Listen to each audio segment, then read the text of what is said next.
কোথায় যাচ্ছ বৌমা? রান্না করতে যাচ্ছি মা। আমি তো আছি, রান্না আমি করে নিব।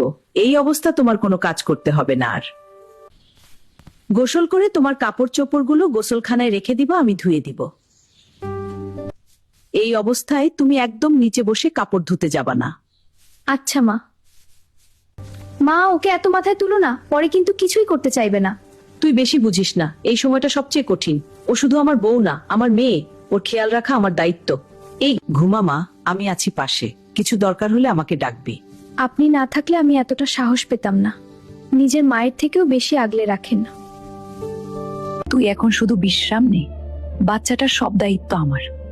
আম্মা, আপনি না থাকলে আমি একদম ভেঙে পড়তাম। চিন্তা করিস না, আমি আছি।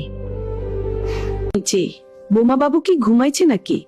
হ্যাঁ মা, বাবুকে এইমাত্র ঘুম পাড়ায় আসলাম। আপনার একা কাজ করতে তো কষ্ট হচ্ছে তাই না? তাই চলে আসলাম হাতে হাতে আপনাকে সাহায্য করতে।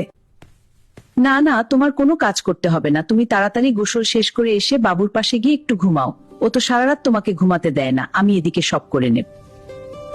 বৌমা, আমি তো বিছানায় নষ্ট করে ফেলেছি, তুমি আমার রাগ করবো না। এখন তো সবকিছুতেই তোর ওপর ভরসা করতে হবে। জেলা এভাবে বলবেন না, আপনি তো সবসময় আমার শক্তি ছিলেন, এখন আমার পালা খায়।